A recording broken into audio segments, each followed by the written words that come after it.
पिया जाय छीता जाओ किछु कहने जाओ पिक्चर एक खींचने जाओ ना।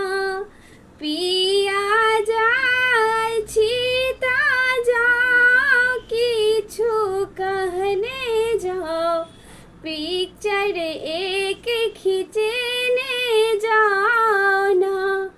आह के मम्मी जी के बोली हमरा लागे कर्ज में गोली। आह के मम्मी जी के बोली हमरा लागे कर्ज में गोली।